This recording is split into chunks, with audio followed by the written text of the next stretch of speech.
Well, it is a pleasure to be with you today, and I'm pleased to follow my brother Falou, because he's made my job a lot easier, because I co-signed with virtually everything you had to say, and so it's going to make my comments a lot easier. I would like to focus on just several issues in relationship to the framework that Falou laid out in the limited time that I have. Because in thinking about the topic and my own experiences, and I want to speak from the base of my own experience, the names of those involved have been changed to protect the guilty. But I want to raise some issues about contradictions, but I also want to try to frame potential solutions to the issues that I've seen. Both having attended university in Africa, Anglophone Africa, and taught in Francophone Africa. One of the major issues of this colonial framework that you have addressed has been the sense of the creation of imperfect reproductions of European institutions that we have in Africa. And that in attempting to create these models of European institutions, the framework which we have designed based on a relationship of teaching, research, and service has produced a form of a structural imbalance in Africa, where there is very little service. The hierarchy and elitism to which Falou addressed is embedded in the system. My very first day in class in West Africa, after the professor had given a very interesting lecture, there were a few minutes left in class session. And I was seated with my other colleagues. I raised my hand because there were some notes that I didn't understand. I was informed that I must be new and that we asked questions Friday afternoon at 3 o'clock. That was my introduction. That we have created a system where the objective, because in trying to analyze, we must first ask, education for what? Education for whom? Before we can even get to the question of how. And I think Falou has clearly framed responses to the first two, that it has been an elitist system, and that in fact we have in the 20th century continued to reproduce that. And I can go into more data and statistics that has now talked about, for example, in Ghana, there's been a recent report that has talked about the nature of higher education in Ghana, where now some 70% of the students at the university, their parents have graduated from high school or higher education. However, the graduation rate from high school or higher education in Ghana is like 5%. So that we are creaming now from the elite to reproduce that in our institutions. That's who's getting admitted. The 18 schools in Ghana, of the 530 that produce 40% of the students at Legon, and 45% of those in Kumasi. We are reproducing an elite structure in these institutions of the elite. Education for whom? Education for what purpose? I want to just talk about several bullets, and to bullet the issues, I think, in some of that we could hopefully address. Later I will, this afternoon, be able to talk about some of the potentials for collaboration and perhaps opening up some avenues to deal with some of those issues that we can share. But of concern, principal concern to me, is in creating a decolonizing methodology for the structure of our institutions, is an internal reward system for engaging in community. There is none. There is no reward institutionally for reaching out to deal with community, for valuing community knowledge. There is no reward for that. And in fact, the reward track internally is based upon a different set of values and perspectives. The essential issue of leadership in the institutions is one that we have to address. Because the leadership of far too many institutions is now itself a reproduction of another set of values and an elitist ethic itself. One institution, I had the opportunity to engage the leadership there.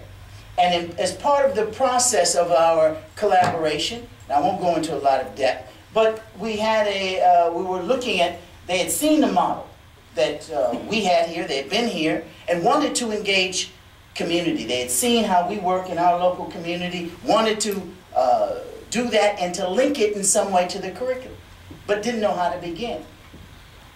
Across the street, out the front gate of the university was a village. I asked the dean, well, what is happening in the village? Okay. Dean told me he'd never been there. That's where we began.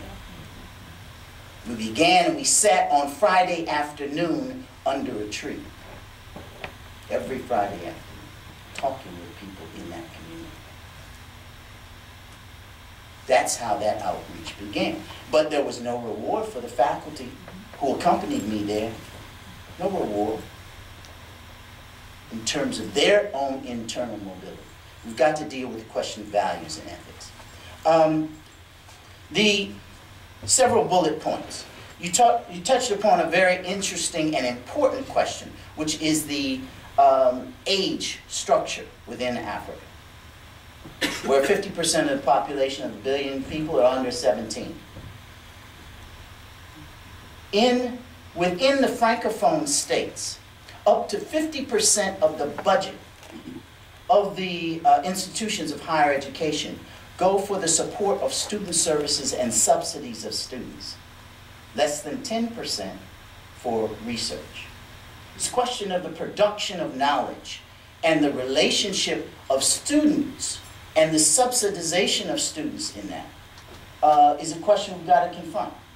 As you know, there is annually the student strike phenomenon in Africa. And it's particularly in the Francophone institutions. Some people won't like the position that I take on this question. But students, particularly in the Francophone institutions,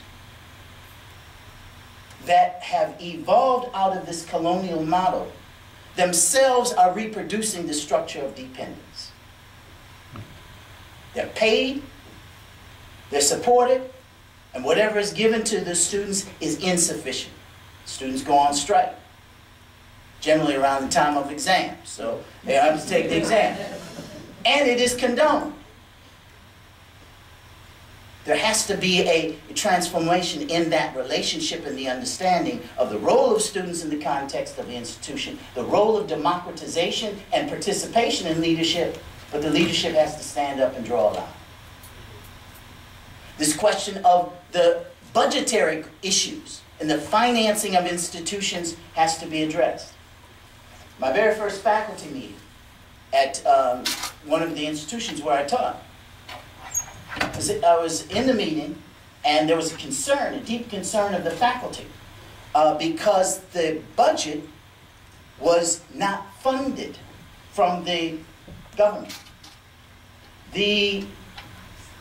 And I was a Francophone institution, so I was very concerned that my weak French had not understood the fact that there was 98.5% of the budget that had been funded, but they didn't know what they were going to do because 1.5% of the budget hadn't been funded. So I sat for a while and leaned to my colleague, I got a clear translation, and ultimately I had to raise my hand. And I said, my colleagues, I am from the largest public institution in New England. Less than 40% of our budget comes from the government. It's a public institution. This question of financing higher education and its dependence on the state that is now reproduced among our students has to change. This particular institution happened to sit on 200 hectares of land, of which 160 hectares was fallow. And you can't raise resources. I don't understand your vision of what education is about. For whom, for what purpose?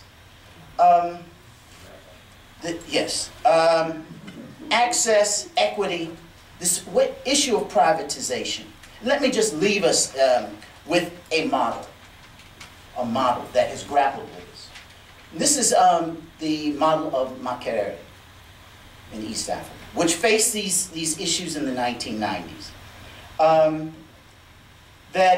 With declining infrastructure, it began then to transform its relationship by, one, increasing salaries, but the route that they took was to open the institution at night for fee-paying students, Makerere being the largest public institution in Uganda, for fee-paying students at night.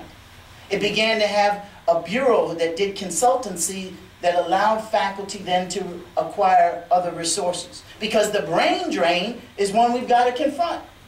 Those of us who here, I mean, can't, right? You gonna leave 75, 80, 100, $150,000 rent to go home to $800 a month? They began to restructure that, privatize the bookstore, privatize the bakery, increase the female ratio to 35% of the students, and increase the total population then with a ratio of one-third fee-paying to 2/3 publicly subsidized to 1/10 government subsidized, 90% fee-paying. Are there now contradictions at Makerere? What has happened to the quality? But confronting the issue of how do we get resources, is privatization the root? What is the nature of the balance?